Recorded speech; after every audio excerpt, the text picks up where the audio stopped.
Olá, terceiro ano, tudo bom com vocês? Eu espero que vocês estejam bem, tá? E a gente encerrou o assunto de vanguardas europeias, ok? Então, a gente viu as principais vanguardas, tá? E hoje a gente vai iniciar um novo ciclo, tá? Já passamos pela Segunda Guerra Mundial e estamos passando agora pela segunda fase, né, digamos assim, da Revolução Industrial. A gente tem agora fotografia, que a gente já tem, né, desde o século XIX, mas a gente tem o cinema cada vez mais forte, criando ícones, né, como Marilyn Monroe, como Audrey Hepburn e vários artistas também da música que vão chegando nas casas das pessoas através da cultura de massa. A cultura de massa ela está cada vez mais forte na casa das pessoas, né? Na cultura popular tanto da Europa quanto dos Estados Unidos, principalmente nos Estados Unidos. E a gente tem a televisão, o rádio, as revistas, né? E cada vez mais as pessoas estão consumindo, né? A gente tem a criação dos objetos descartáveis, então as pessoas estão consumindo cada vez mais a ligação, né, da propaganda com esses personagens que as pessoas amam, Elvis Presley, Marilyn, eles começam a fazer propaganda de produtos e as pessoas começam a comprar por causa das pessoas. Então, a gente está vivendo um momento de efervescência e lógico que a arte ia se influenciar por isso, tá? Alguns movimentos de vanguarda vão se misturar com esse período, como é o caso do expressionismo, que vem com o expressionismo abstrato, o neoplasticismo também, a gente vai ver tudo isso, tá? Como nessa nova fase, tá? A gente tem ainda, é um período de transição, tá certo? A idade moderna não acabou, mas começa a idade contemporânea, tá? Então, lógico, a gente vai ter arte moderna se misturando com a arte contemporânea, lembrando que todas as vanguardas influenciaram bastante esse período e influenciam até hoje as criações artísticas, tá bom? A gente vai começar aqui falando de um movimento especial e a gente começa falando de tendências contemporâneas, que é o segundo assunto que mais cai no Enem. Primeiro são as vanguardas, que a gente acabou, depois eu faço uma revisão completa sobre isso. Se você tiver alguma dúvida, tem revisão sobre as vanguardas lá na plataforma, tá? E no YouTube também, tá certo? Então, a gente finaliza aqui as vanguardas e inicia as tendências contemporâneas, tá certo? E a primeira tendência é a pop art, vocês já devem ter adivinhado pela ideia que está aí. Então, a gente vai começar falando sobre o supermercado e a galeria de arte.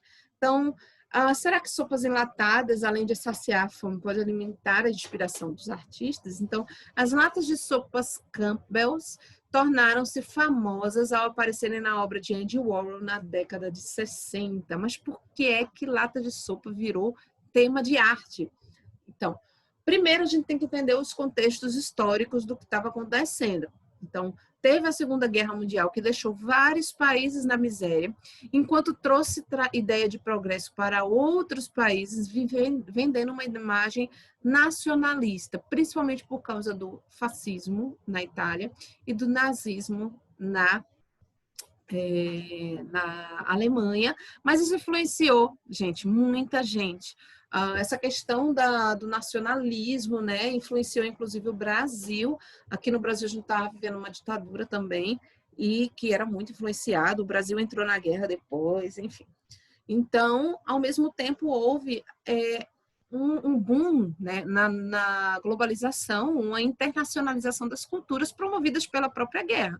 Então, a gente envia soldados para lutar na Guerra Mundial, e lá esses soldados vão conhecer soldados de outros países. Então, é quando o Japão mesmo ele se abre para as culturas do Ocidente. Não estou falando que isso é uma coisa boa, gente. Pelo amor de Deus, a Segunda Guerra não foi bom. Era melhor que não tivesse essa globalização. Então, você traz essa mistura dessa internacionalização das culturas, as pessoas começam a conhecer culturas de outros países, mas você tem países na miséria, pessoas, né, que são pessoas, seres humanos que estão passando por processos muito difíceis, pessoas que têm familiares que foram para a guerra e não voltaram, ou voltaram com muitas sequelas físicas e emocionais. Então, pense nesse contexto, tá? E o outro contexto é a Revolução Industrial. Então, você tem uma segunda fase da Revolução Industrial que criou um consumismo exagerado ao mesmo tempo que você tem uma maior produção de itens descartáveis e de itens em série. Então, como se produzir o mesmo produto através de máquinas, eu tenho cada vez menos o uso de mão de obra humana, essa produção se torna mais rápida, então eu consigo produzir em maior quantidade, então eu preciso que as pessoas comprem em maior quantidade, já que eu vou produzir em maior quantidade, senão vai ficar encalhado. Eu não posso ter um produto que dure a vida toda, certo? Porque senão as pessoas não vão voltar a comprar. Então, eu quero que as pessoas comprem. Então, eu vou ter produtos cada vez mais descartáveis. É uma fase também, como eu falei no início do vídeo, que começam a surgir ícones, tanto da música quanto do cinema, né? O cinema se populariza muito, a TV se populariza muito.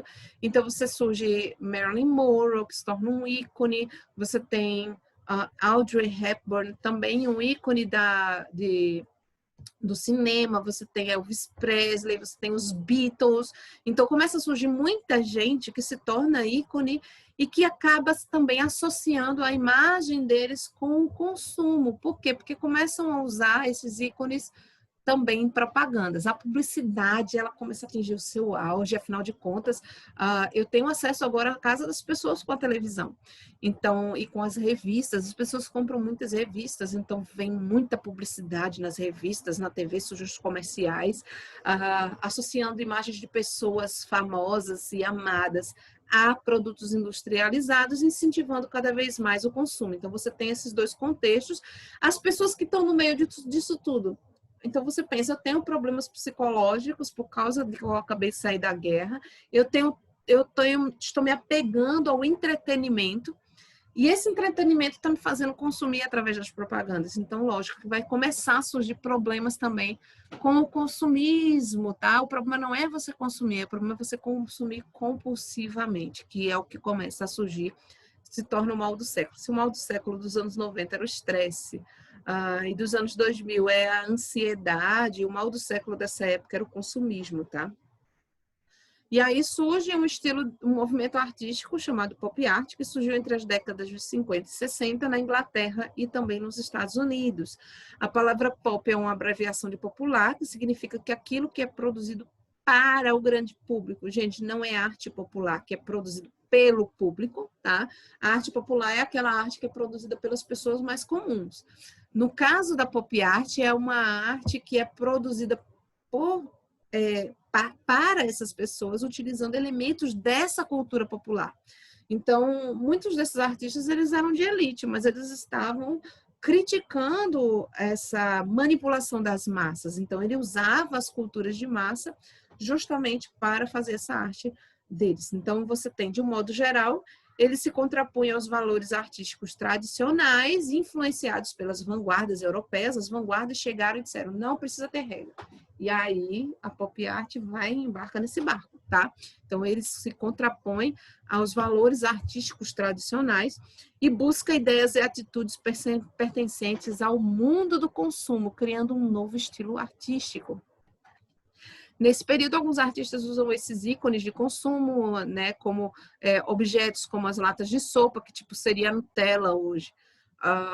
E também, vamos dizer, a Coca-Cola, a Pepsi, tá? Que são ícones de consumo, com imagens de produtos e de celebridades também, como Charles Chaplin, Michael Jackson, e você está vendo aí alguns ícones misturados, né, antigos e novos na tela. E eles pegam anúncios também, eles misturam essa estética dos anúncios para denunciar essa situação. As produções deles tinham inspiração na indústria, tá? Essa coisa de você produzir em série, produzir muito, produzir descartável, e também na cultura pop, na cultura popular americana e inglesa, né? Dessa coisa de você ter a sua vidinha, né? Consumir sempre, ter sua televisão, ter seu aspirador de pó, ter o cara trabalha, né? A mulher gosta de revista de moda, então eles têm esse estereótipo e eles usam isso nesses dessa produção para criticar esse estilo de vida. Então, nas pinturas você vai ver muito itens de consumo como objetos, marcas, produtos. Você vai ver colagens de anúncios, imagens de celebridades da época. Vai ver histórias em quadrinhos, porque é quando fica muito popularizado nessa época as HQs, então eles vão utilizar essas referências também. Formas populares de comunicação como jornais e revistas e TV. Eles vão usar repetição industrial, então muitos produtos estão sendo vendidos em repetição, né? Você cria produtos repetidos. Então, eles vão utilizar essa estética, essa referência da repetição industrial, fazendo às vezes como o díptico Marilyn, que é uma pintura que tem várias Marilyn Monroe, né? Repetidas, então essa referência da repetição. Eles usam a serigrafia, que é um tipo de gravura em tecido que você cria e pode fazer várias repetidas, então, justamente para imprimir, para imitar isso, né, da repetição industrial. E também imitam a impressora de jornal, como essa boca aqui que você tem essas pontinhas atrás, que a impressora de jornal, ela pinta, ela tinge as figuras dessa forma chamada retícula, né, que é esses pontilhismos para economizar tinta, tá? A gente vai ver alguns artistas aqui, é importante vocês perceberem isso e anotarem, porque são artistas muito influentes. Você tem Andy Warhol, que ele se apropriou. Quais são as características da obra de Andy? Ele se apropriou de embalagens de produtos, de objetos, retratos de celebridades, o modo de vida norte-americano como referência para suas obras. Essas imagens eram produzidas pelo meio do processo de serigrafia, né, para poder fazer essa repetição. Aproximando a arte do campo da publicidade e do consumo, né? Imitando essa repetição industrial, imitando a produção de publicidade, né? De campos publicitários, fazendo referência também à repetição das máquinas industriais. Então, um exemplo é essa pintura de Marilyn. Ele fez uma gravura com o rosto de Marilyn e imprimiu ela várias vezes na tela, a ponto de só mudando as cores, tá? Então, aí você tem as cores fortes, que imitam a estética dos anúncios publicitários. Você tem a repetição industrial, que critica essa produção em série de coisas. E você tem a crítica à produção de celebridades como deuses e divas, né?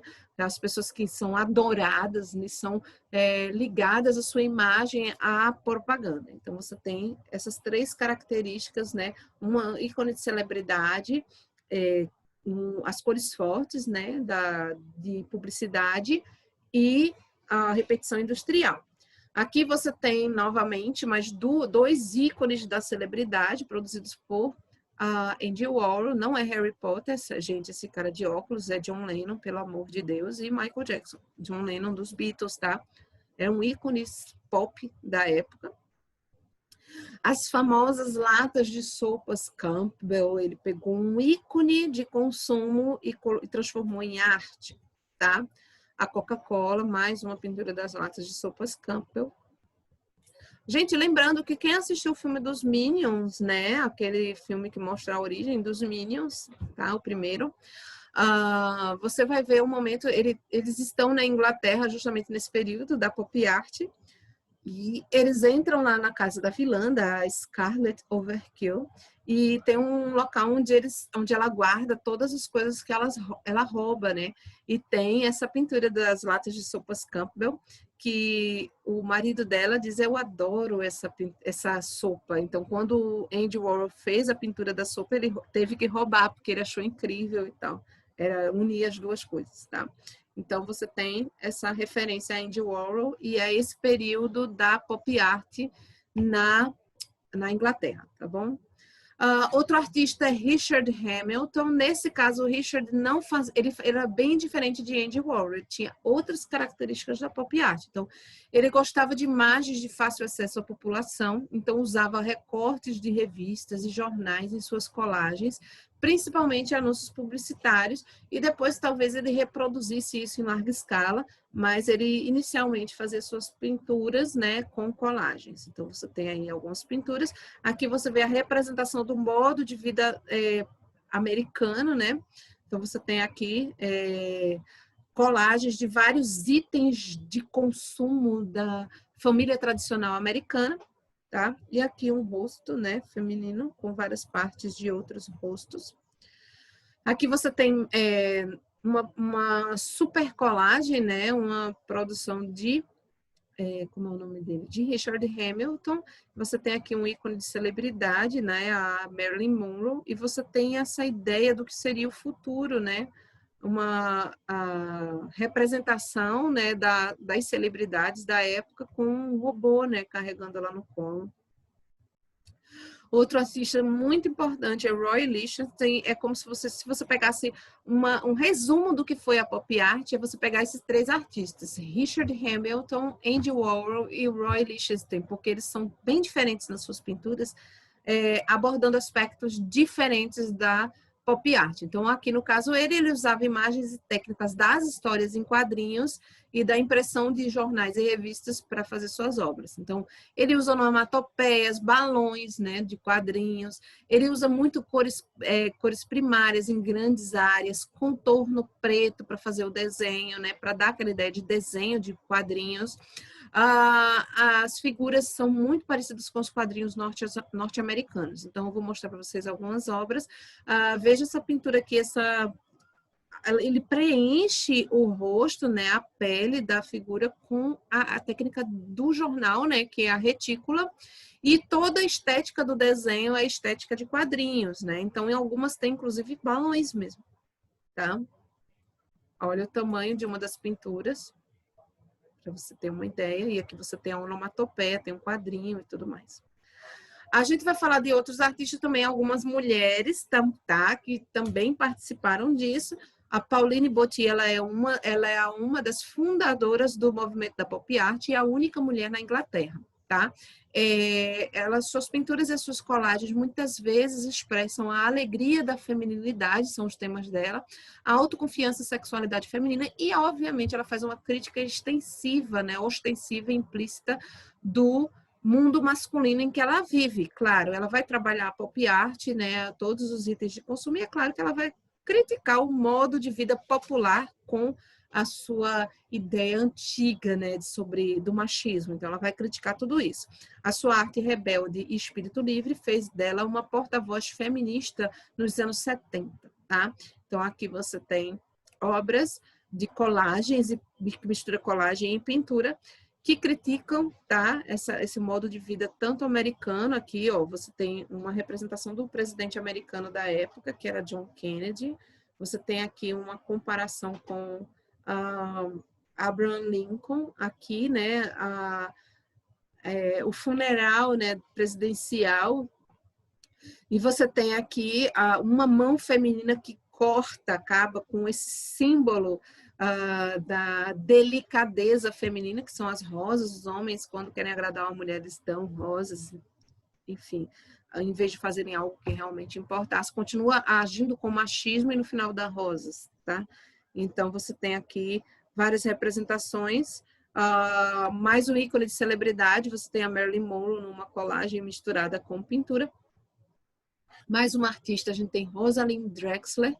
Ela, embora seus primeiros trabalhos tenham sido esculturas, ela também ficou conhecida com obras multimídia, tá?